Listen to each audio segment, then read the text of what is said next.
if one may, if one is allowed, the speaker will not go over what we've talked during the last 3 gatherings here.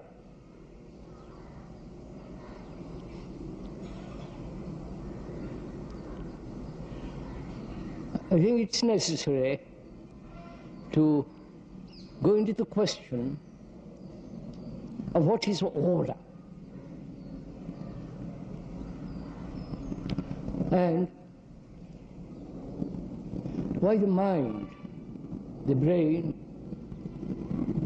has not been able to function in an orderly way.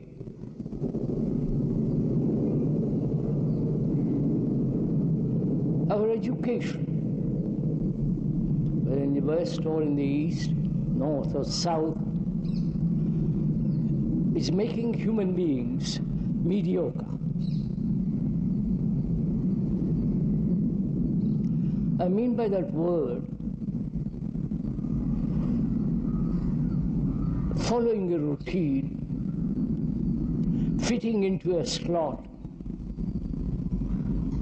whether it is administrative slot or a surgical slot or a lawyer or engineer. We're all being educated to conform to a pattern. Whether that pattern be highly paid, highly respected, or a pattern that may be socially convenient, profitable, and perhaps worthwhile. I do not know if you have not examined your own minds and your own activities, and whether you have not discovered for yourself, if one may be so presumptuous,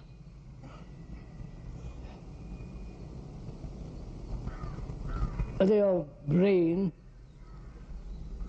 and therefore your whole series of chain reactions, have not conformed, have not followed a pattern, have not become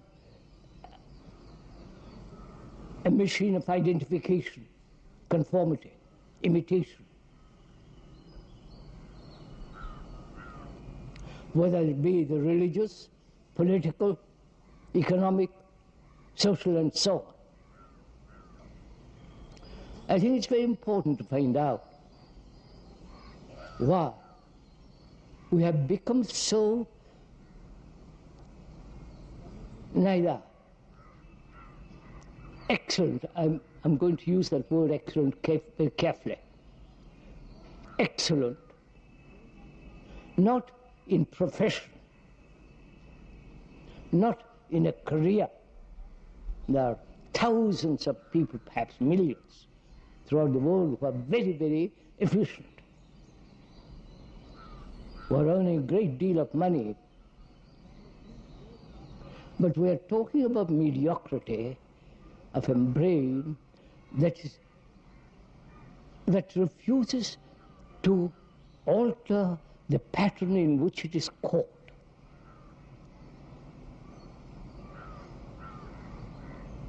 The brain becomes dull. It hasn't got the rapidity of freedom in which it can see its own movement.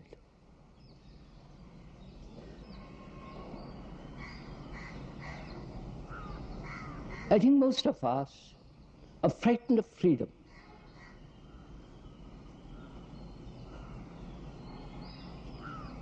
Not that a rebellion that takes place against the establishment,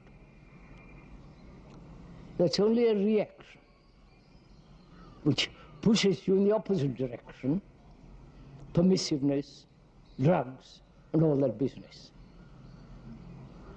We are afraid to be radically, deeply free of mediocrity.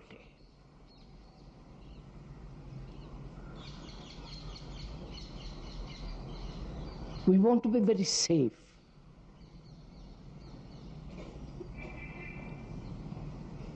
Both outwardly and inwardly.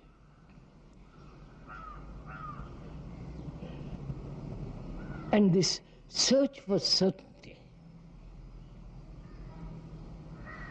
is, if one may point out, is a form of mediocrity. Wanting to be successful as a painter, as an artist, as a lawyer, as an engineer, and so on.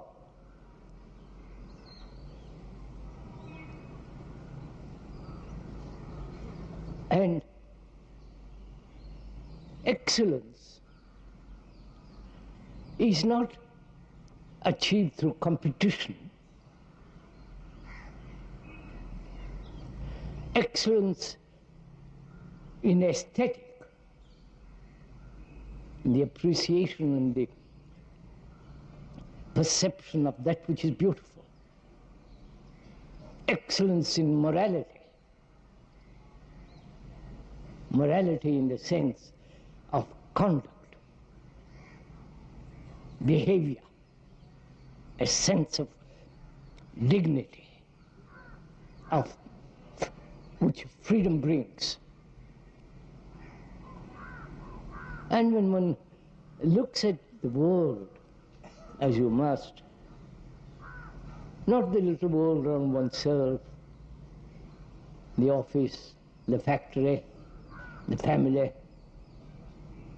the happenings of the politicians and so on, but the human world, the world in which human beings are suffering, the world in which almost everyone is in a great sense of anxiety, sorrow, pain, which has nothing to do with any kind of career or religious belief. It actually is going on in the world. When one regards all that, why has the brain, which has been capable of such extraordinary activity in the technological world, as regards the computer and the robot, why the brain has become sluggish? Why, though it's capable of action in a certain direction, it's incapable of perceiving the whole structure and the nature of man and acting from that?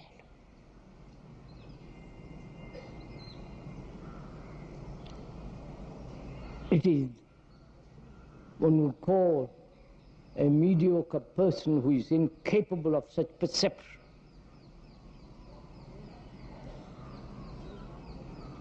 One asks, why?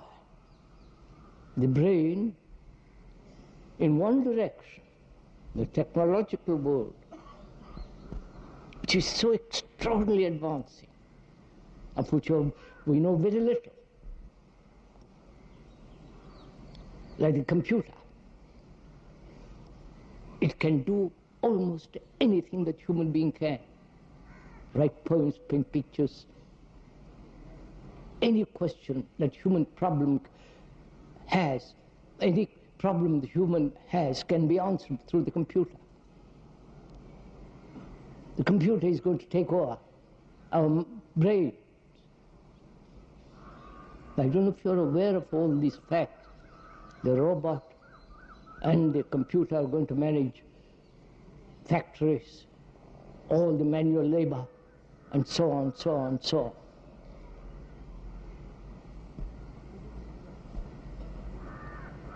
And so, if one is not aware of all this, our brains are going to become more and more sluggish, because there will be no physical problems, technological problems. But there will be psychological problems. Even that perhaps the computer will take over.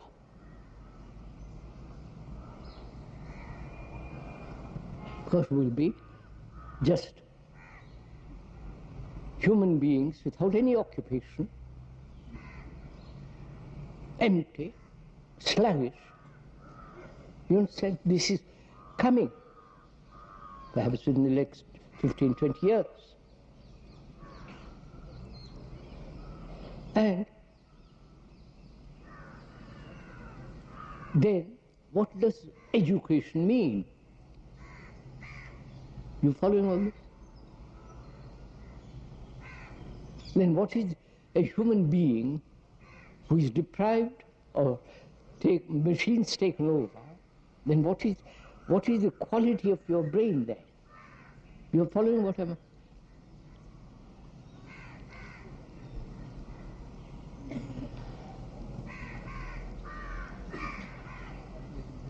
And why is it that we live in such a disorderly life?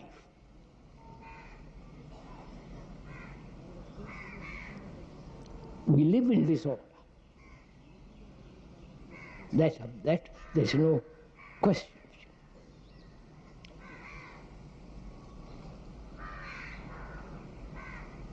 Is the brain itself in a state of disorder? That is our consciousness in disorder?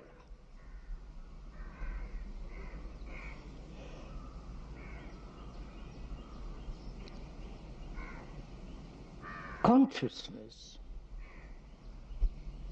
human consciousness, is its content, right? The content of human consciousness is its beliefs, its educated conditioning, which is called information knowledge, to live in a world where the skill is necessary, where knowledge is necessary in the outer world to earn a livelihood. A content of our consciousness is anxiety, jealousy, aggressiveness, ambition in different forms, and the pursuit of pleasure, fear, and the vast weight of sorrow. That's our consciousness. All our superstitions, the gods that we have created,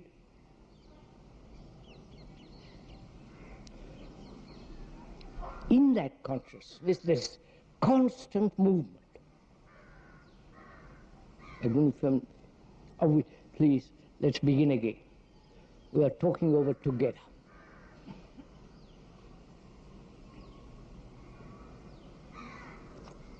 That you and the speaker are together investigating the nature of order and the nature of disorder. Why we human beings, after so many millennia, live such an extraordinarily disordered life. There is no sense of total harmony of a human being.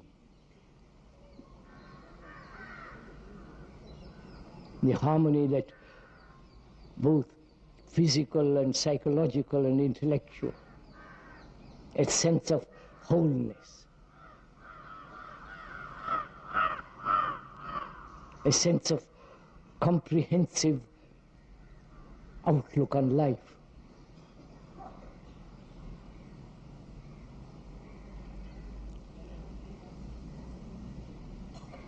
In inquiring into what is order and disorder, we must first inquire whether thought can ever bring about order. Please meet me halfway at least.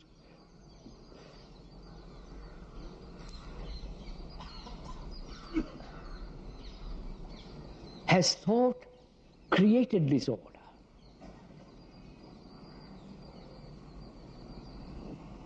In our lives?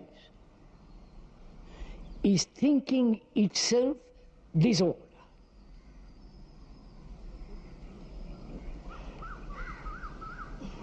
In a country like this part of the world, there is extraordinary disorder.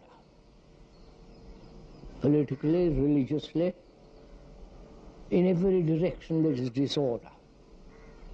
Thing is coming to pieces, disintegrating. And we're all trying to solve the problem of this disorder, this part of the world, either through political means or military means, or go back to tradition,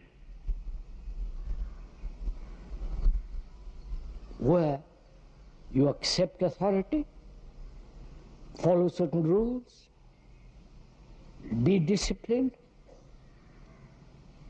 and so on. Now, can the politicians, the economists, the business people can solve this problem of disorder? Or one must ask this question whether thought which is being exercised as the intellect, which wants the order, everybody wants order in their own life, in their house, in their environment. One wants everything to run properly. And we are exercising thought as a means to bring about order. I'm sure you're aware of this. Perhaps you're not aware of it. You probably have never put this question to yourself, which is whether thought, that is thinking, which is the operation of the intellect, reason, logic, discernment, and all that's part of the intellect, whether the exercise of that intellect with its thought is going to bring order in the world, in the human relationship. You follow my...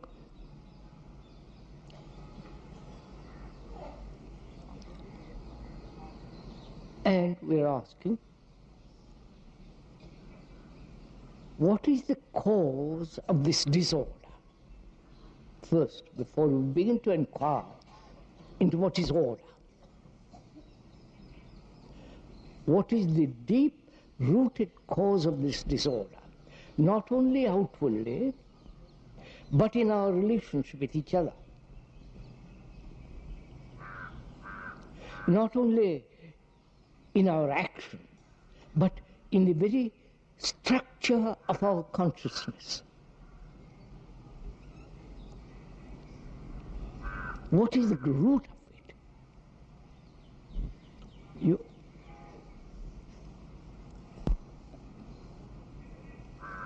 Are you interested in all this?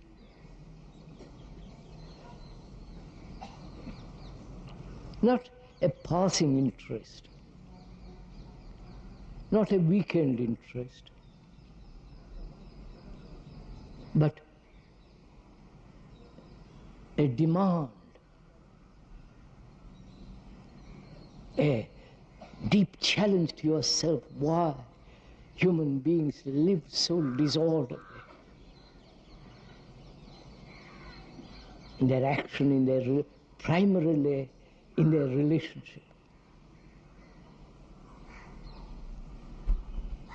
And seeing this disorder,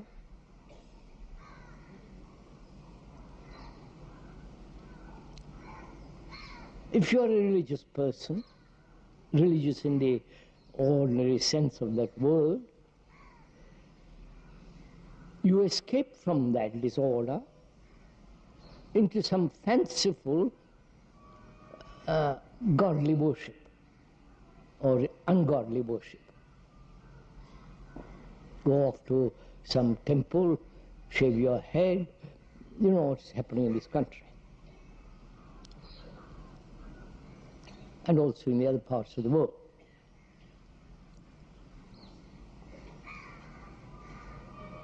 We're trying to find out the root of this disorder in consciousness, in action, and in our relationship with each other.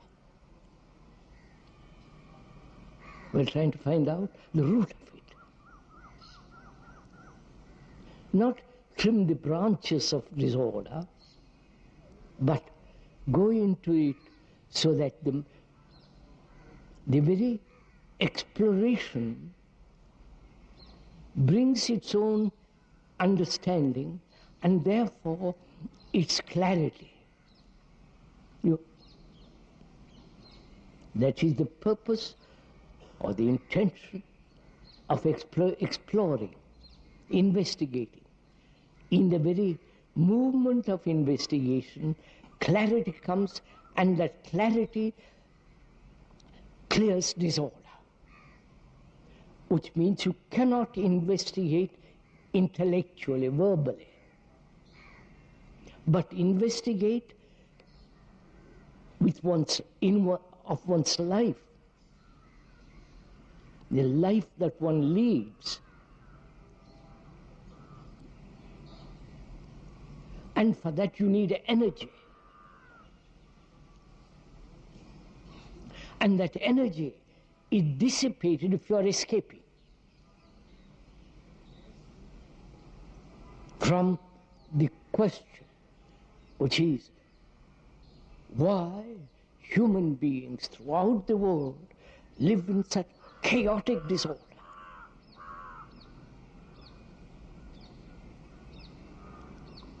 And if you are serious, and I hope we are, I mean, one means by seriousness being committed to the investigation, giving your energy, your interest, your observation, your skepticism, your vitality to find out.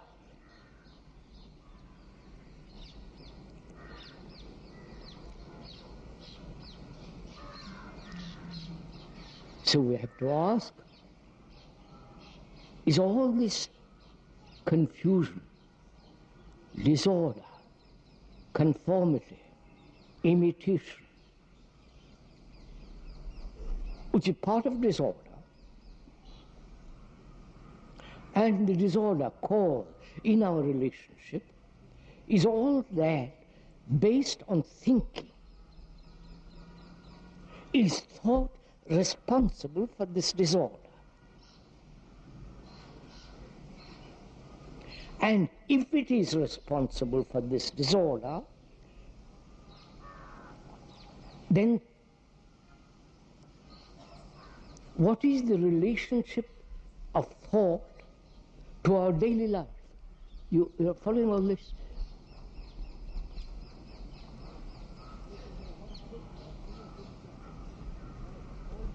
It's no good looking at me.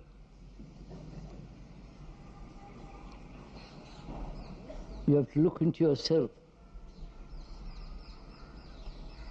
The speaker is only a mirror in which you are looking.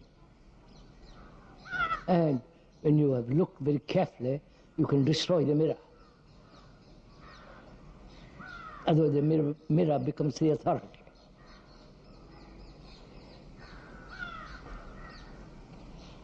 As we said, thought, the very whole process of thinking, is the result of knowledge, experience, knowledge, memory,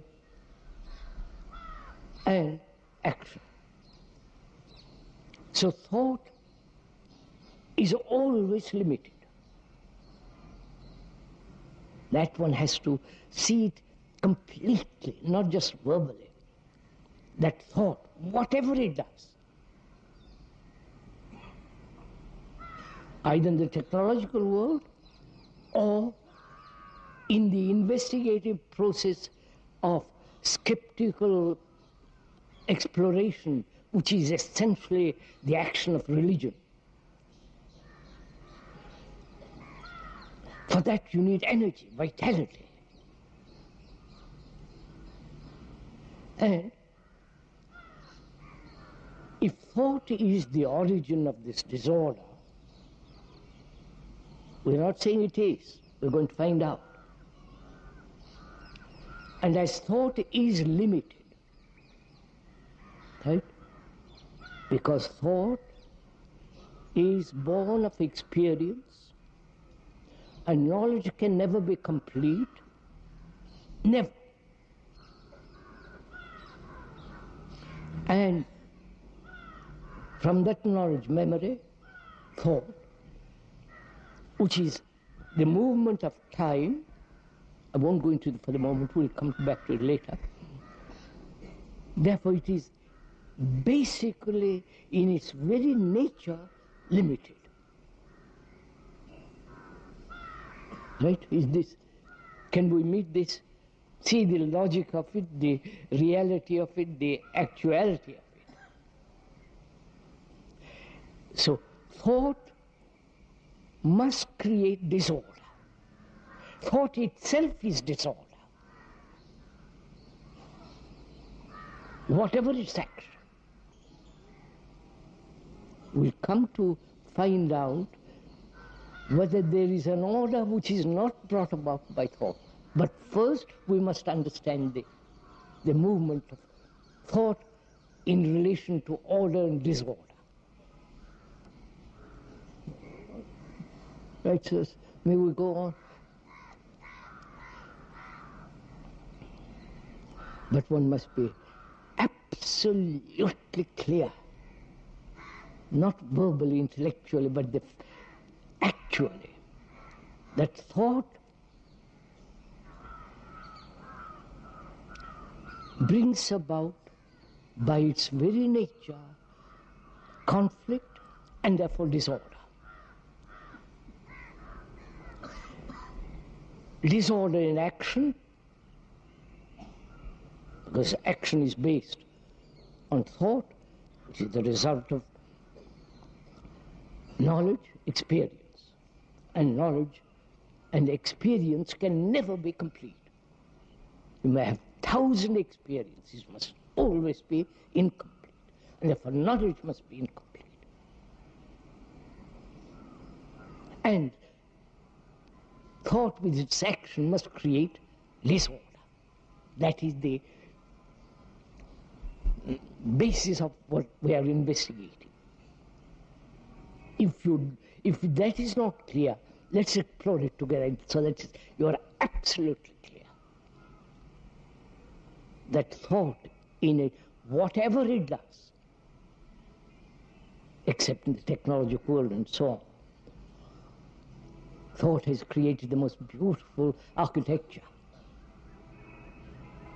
great poems, marvelous engineering, beautiful bridges, great music.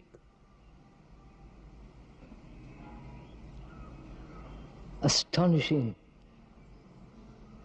statues. And thought has also created the great images in the temples, in the cathedrals, the idol worship. All that is responsible for thought. Though the priests say, no, it is divine revelation, and all. It's still within the area of thought.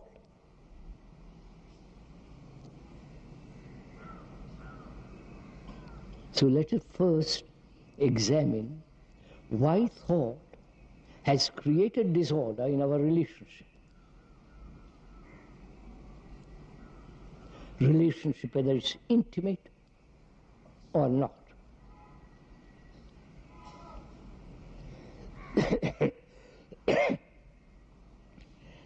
Before we're going to investigate into our relationship, we must first understand the nature of desire. Right? Is it getting too complicated?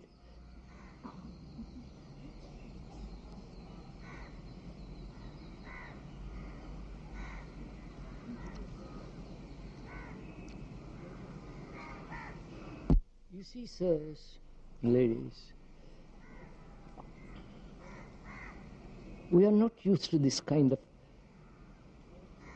inquiry. We are used to be talked at, lectured at, made, help you to think what to think, but not how to think. We're all trained in what to think. Like a good lawyer, like a good engineer, you know. But we never say, inquire how the brain works. Ourselves, not according to some specialist, watching our own brain, its own reactions, its chemical responses, and so on and so on. So we are going first to examine the whole movement of desire.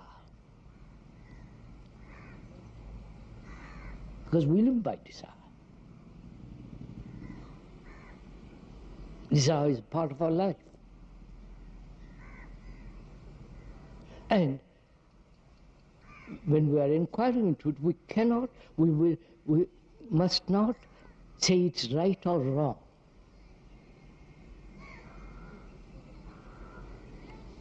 Like many priests, like many sannyasis, like many monks, they suppress it. Or the desire is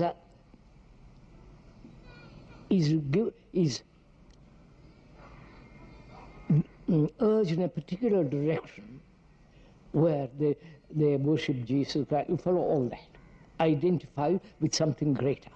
We're not doing that. We are examining the whole movement of desire and what is its relationship to thought and the action that must inevitably follow. You understand all this? Examining desire, the relationship of desire to thought and action.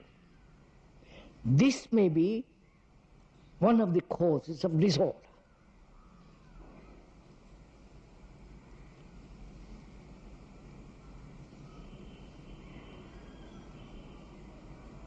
So the mind, we are inquiring freely into it, not taking, say it's right or wrong, it must be suppressed, you must escape from it, you must transcend and go beyond desire and all that nonsense.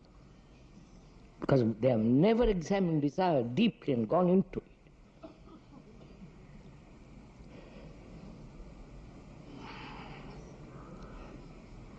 What is desire?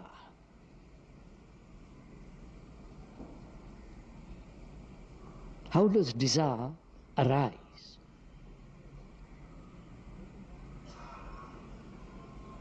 And what gives it impetus, vitality, drive?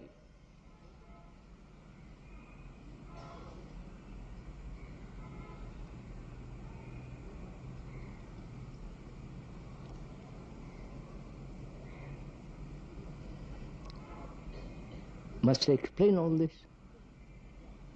Avanti, let's go.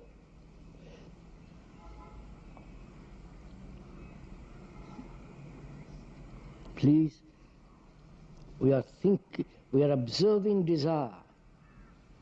The speaker is only describing it. The description is not the actual. The explanation is not what is going on. So please, let's be very clear from the beginning that the word is not the thing. Right? The word tree, the word is not the actual tree. But for most of us, the word is more important than the word symbol is more important than the actuality. So we must be free of the word to look. You following this? We are examining what is desire and why man has been driven by this constant desire to fulfill, to become, to achieve. This tremendous energy behind it. A man who wishes to climb the Everest, tremendous energy is required. The desire behind it. Going through every kind of difficulty, pain, but to achieve.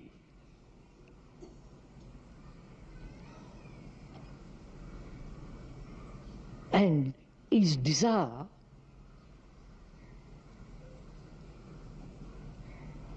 or rather is illumination, is the understanding of what is truth a matter of desire? We'll go into that presently. You are interested in all this? Not interested, I don't care. It's up to you.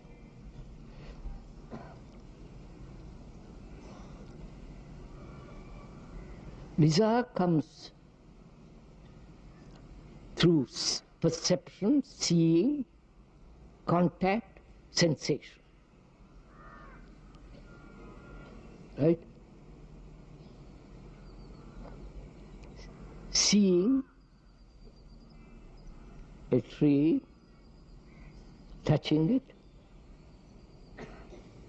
and having sensation,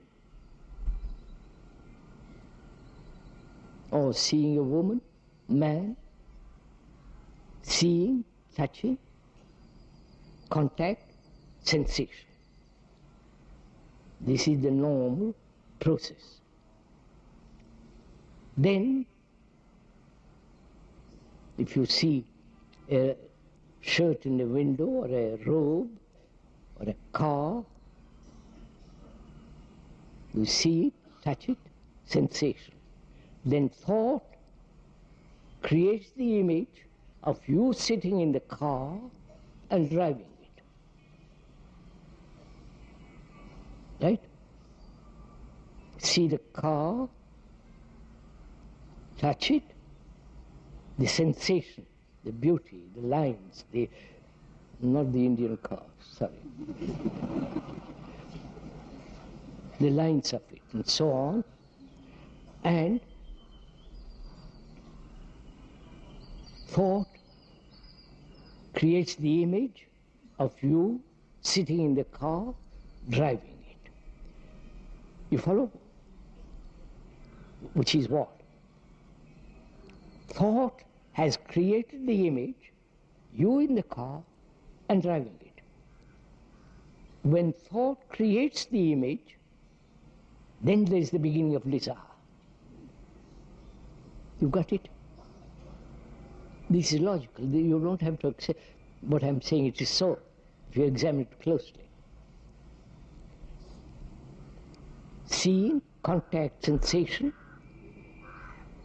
thought creating the image, you in that shirt, or you in that dress, or you in that sari, or whatever it is, and wanting to possess it, and so on, so on.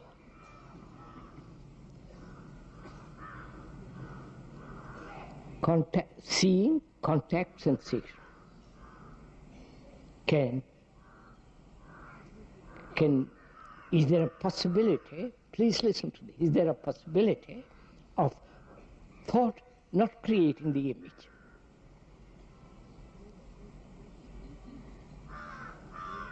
You follow? The moment when thought creates the image, then desire begins. Right? So one begins to discover thought when it is created image with regard to the sensation, desire is born. So thought plus sensation, desire. I wonder if you see this.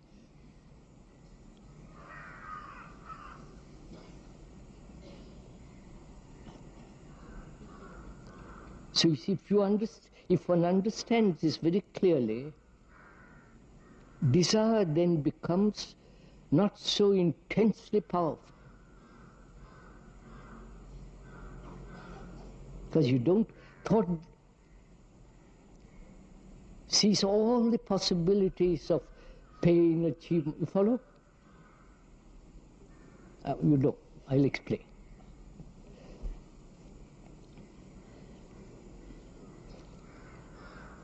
Why is there conflict with regard to, why desire brings conflict? Right? Why?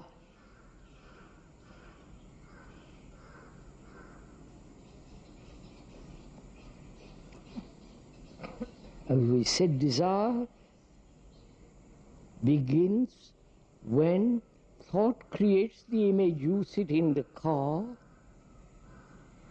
that building an image by thought is the beginning of desire. If that is clearly seen as an actuality, that's what is happening in all of us, then desire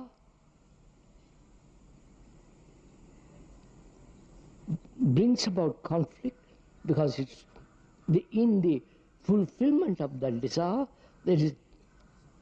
time is involved, right? Time. And during that time, other incidents take place. So there must be contradictions, wanting, not wanting, or all the rest of it follows.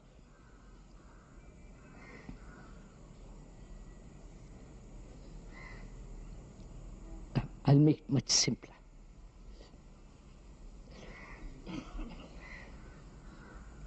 Why is there conflict between you, your husband, your wife, your neighbor? You follow? Why?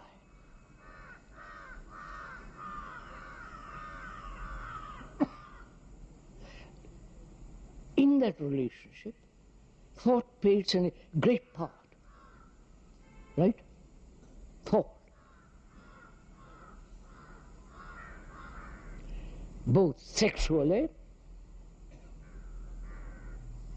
and in other ways. I won't go into all the details of it because it's very simple. Thought plays a great part in our intimate relationship. Thought creates the image of the man or the woman, and the relationship is between these two images. Are you following all this? Are you all asleep? What? So, actual relationship doesn't exist. It exists between these two images which thought has created. So, thought may be responsible for conflict. I wonder if you see all this. So, is it possible not to create the image?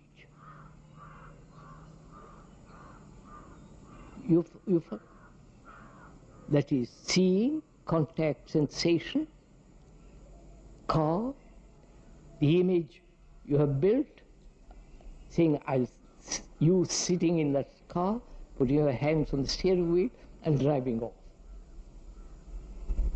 It's the same thing as in our personal relationship,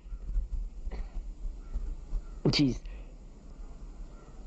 the image you have built about her or him. It may take 1 minute to create that image. Or you have accumulated a series of images. And she also has created a series of images. So, thought is the origin of conflict. I wonder if you see this. Right? At least few of us. Let's go together. Then the problem arises. How is one to put an end to this movement of creating images all the time? You follow?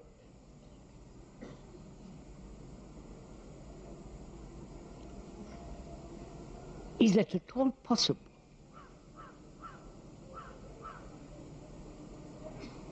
Because we live by images. The images of the past, the remembrance of incidents, the pleasant, unpleasant, all the rest of it. This is our life. And if thought is the origin of this disorder in our relationship, then what place has thought at all? You understand? I wonder if you understand what I'm talking about.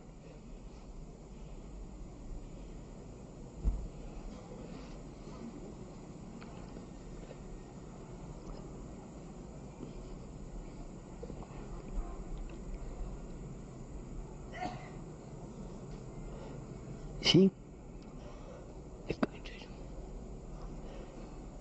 You see this.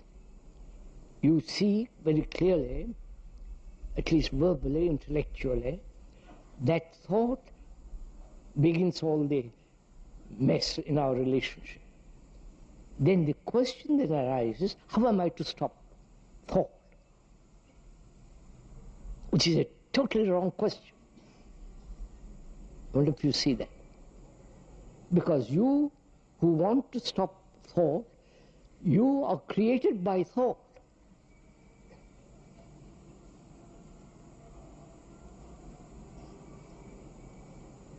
I wonder if you see, right? So, thought has divided itself as the controller and the controlled. Then you ask the question, how am I to control thought? So we are saying that's a wrong question. That question indicates that you haven't grasped the whole movement of thought. That thought has broken itself up as the thinker and the thought, the controller and the control. So, do we realize this fact that the controller is the controlled? Huh? So what takes place?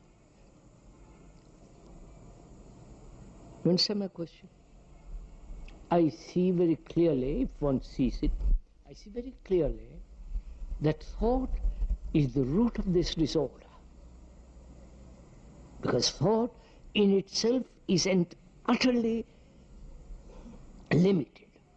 It can imagine it's limitless, but in fact it's limited. It can conceive theoretically what is time, what's beyond time, God, all that, but it has no value. What has value is our daily life. So, The question when you say, how am I to stop thought, is a wrong question, because thought is the controller and the controlled, right? Does one see this obvious fact, or you make an abstraction of it as an idea and say, how am I to carry out that idea? Which means you haven't grasped the full significance of this fact. Right? When you make an abstraction, you are dealing with non-fact. What is fact is the conflict which thought has created, the disorder. So can you, do you actually perceive that the thinker is the root of this? You have created the image between you and your wife, husband, and so on. And that image is not actual. It's a material structure created by thought which acts as a barrier. And therefore, there was no love. Thought is not love. We'll go into this sometime. So the question is, does your mind, your brain, actually perceive the fact that thought is responsible for our confusion, disorder? When you perceive the fact, what takes place? That's what I want to get at. Let's move from there. You understand? When you see danger, physical danger, there is instant action. Unless you're neurotic or drugged or drunk or whatever it is. If you see something dangerous, there is immediate response. Now, why does your brain not see the danger that thought creates disorder? The danger of disorder. You're following what? Why? There, your brain is tremendously active. When you see a danger, the adrenaline, the whole blood, everything responses. There, your life is threatened. Here also your life is threatened, which is living in disorder is a great threat, great danger to human beings. Why doesn't the brain equally see it instantly, the danger of this, as it sees the other? You follow my question? Why? Come on, sirs.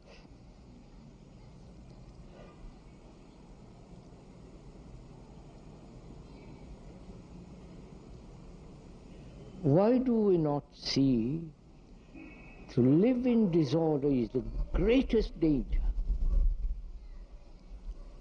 Is it because we are used to disorder?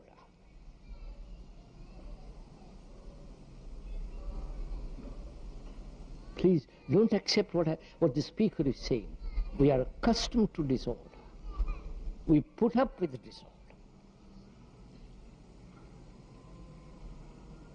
We have the energy to create all.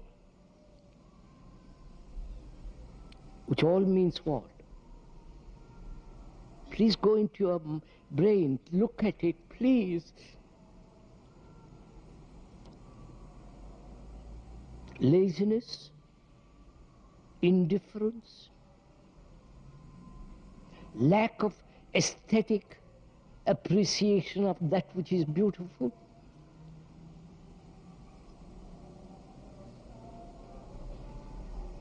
Is it the brain, having accepted disorder,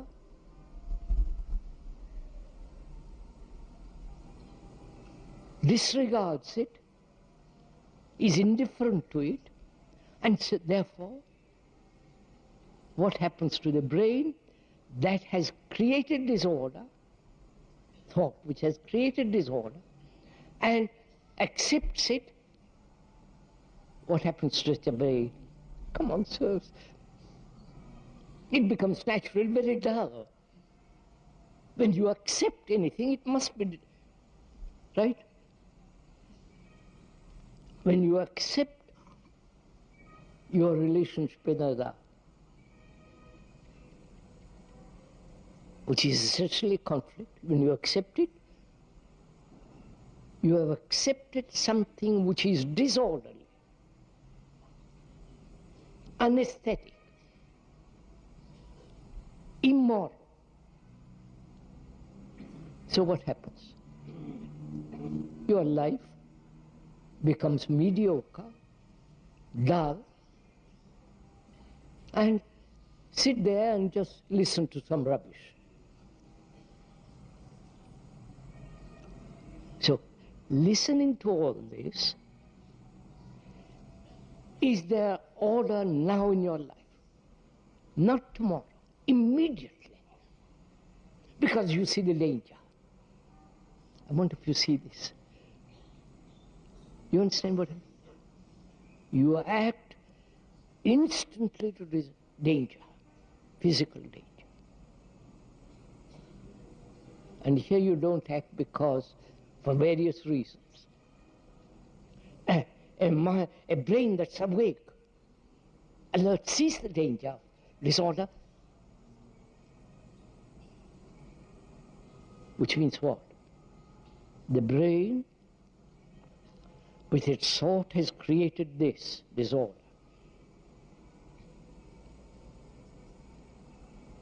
So the brain sees the danger of it, and the brain acts because it must have security, safety. You understand all this? Now, is your brain active in that sense, which is never accepting anything, therefore questioning, asking, looking?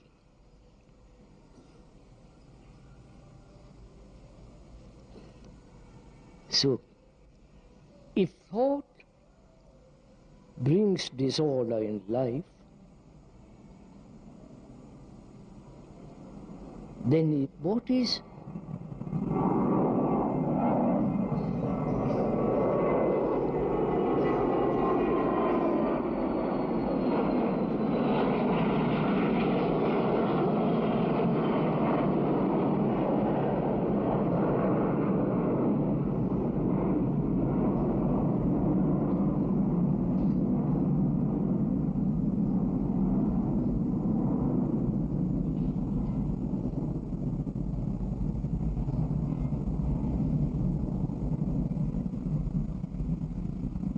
then what is order?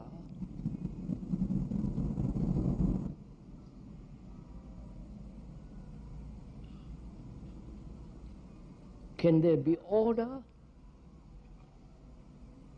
without the movement of thought? Please, sir, this is a real meditation, you understand? We are meditating now. When we are inquiring into order and disorder, your whole brain is active. There is no sluggish part in it. That means your whole brain is alert, not caught in a particular groove.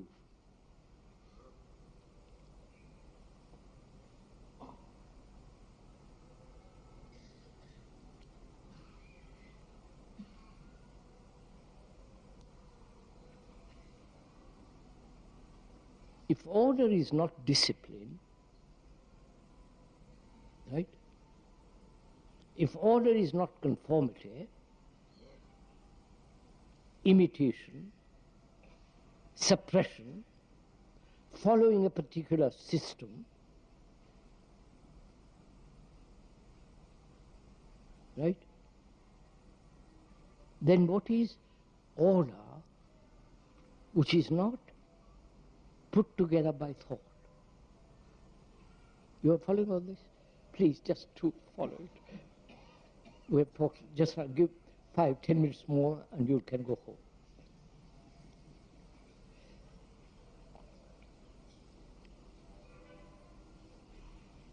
What is order which is not put together by thought? See the beauty of the question first serves. You understand? Is there such order? The universe, the heavens, the stars, sunrise and sunset, that is in total order.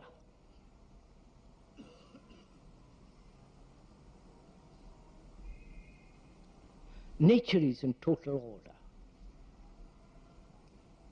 That nature, which is the hills, the rivers, birds, tigers, nature, the trees, that is in total order. It's only when man interferes with it, there is disorder.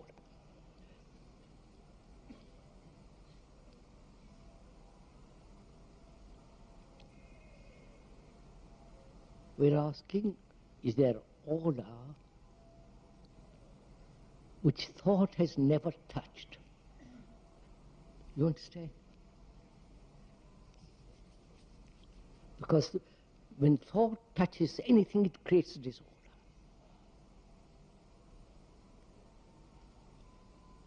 What is that order? Come on, sir, join me.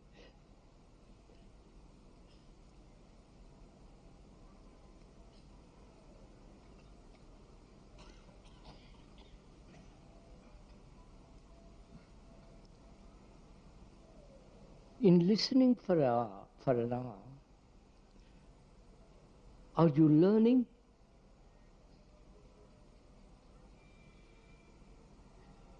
Or remembering what is said? You understand my question? Are you learning, or you've gathered some information which has become knowledge, and you say that knowledge will act?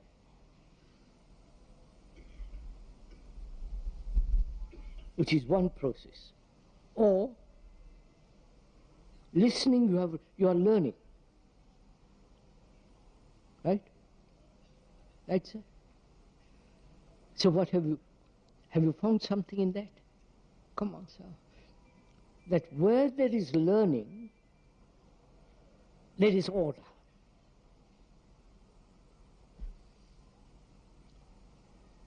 Do you understand this? No? Now, look, sir, I'll do my turn. Can you go on with me for a while?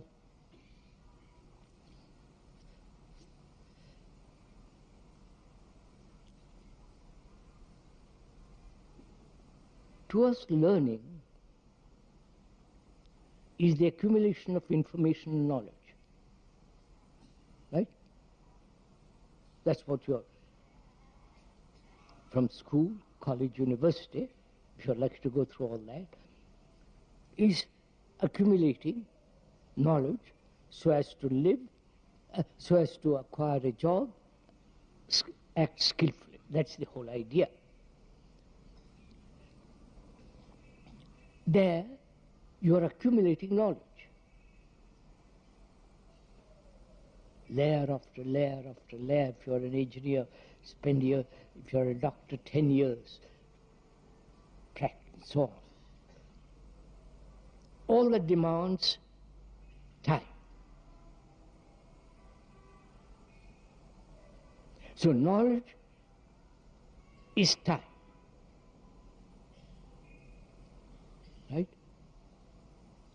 Now, is there a learning without time? You're following all this? Sir, please, sir. See the difference. First, see the difference.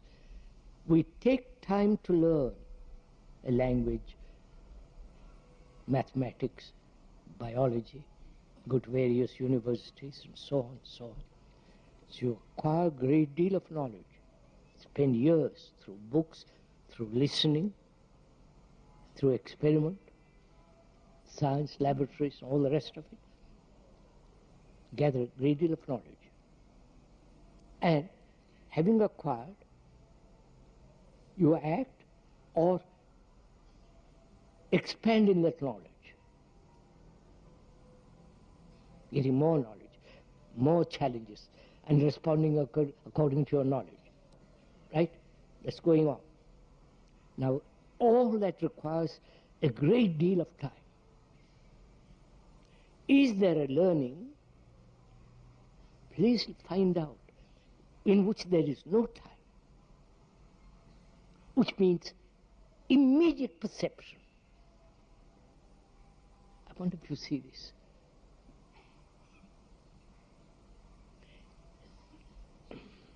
You understand?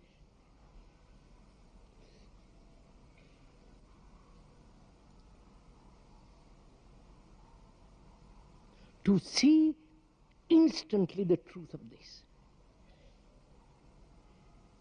which doesn't require time.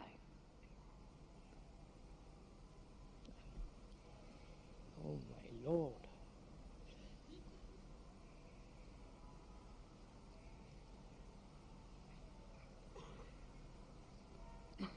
Look, sir, let's look at it carefully. The brain is accustomed to this, to the time factor. I've listened to you. I may agree or disagree. If I agree, then how am I to put that into action? I must study. I must learn more about this. I must hear you half a dozen times, or you read your books, and so on, till I completely understand, and I will act. All that is a movement in time, which is part of our life. That you see that very clearly. That's every schoolboy does this, so it's very common. Now we're asking something totally different, which is, there is a learning, not accumulation. There is a learning through immediate perception and action. I'll show you in a minute. Follow it. When you see danger, physical danger, there is immediate reaction. Because from childhood, for all ages, through the ages, when you see a precipice, danger, you are conditioned to that. And you act instantly.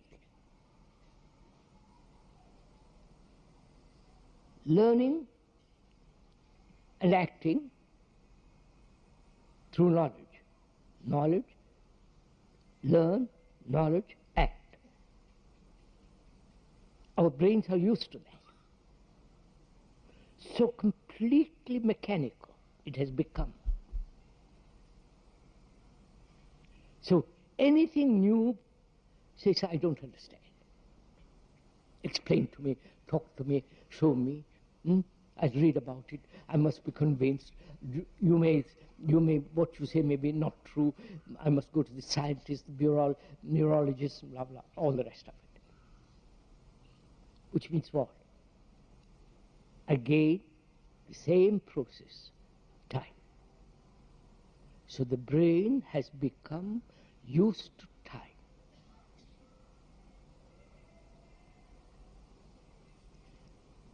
And they are inventing scientists are inventing, to learn a language in a few hours. Breaking time. You understand? So what the speaker is saying is, there is a learning or acting without the whole movement of time, which is to see, to perceive, to see. When you see, you act. Wait, I'll show you. I realize I'm greedy. Suppose I'm greedy. I see it. And I act instantly. I don't take time over it. Say, why shouldn't I be greedy? Is it right to be not greedy? All that. Human beings are violent. We can go into the cause of it. Going into the cause of it is a waste of time. You will discover many causes according to many opinions, and you're stuck. Or you invent non-violence and you pursue that idiotic ideal. When you are really violent, it's hypocrisy to follow.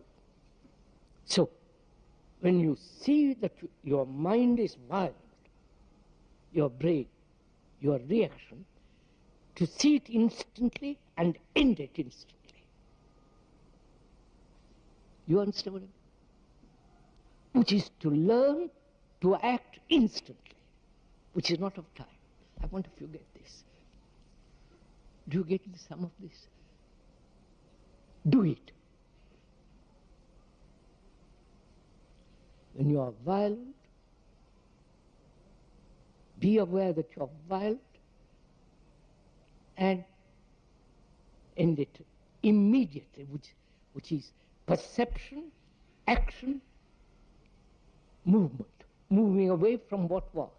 I wonder if you see this. So that your brain is tremendously active. Not stimulated by the speaker as you are being now, but stimulated by your very perception.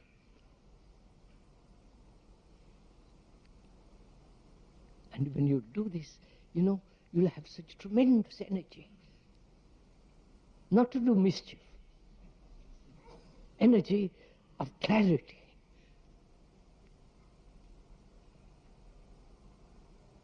So, we have talked about mediocrity. We've talked about order and disorder.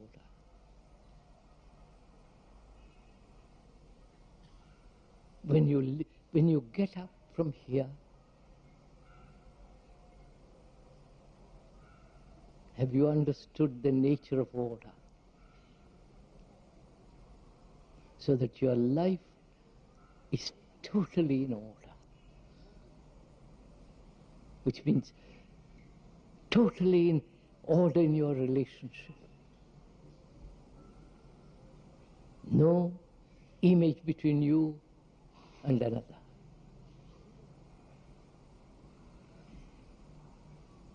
And when there is that extraordinary sense of freedom, in that there is love.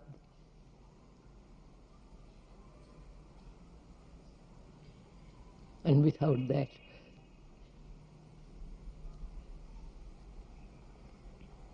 life is empty. So please, give your thought, give your attention to all this, because it's your own life.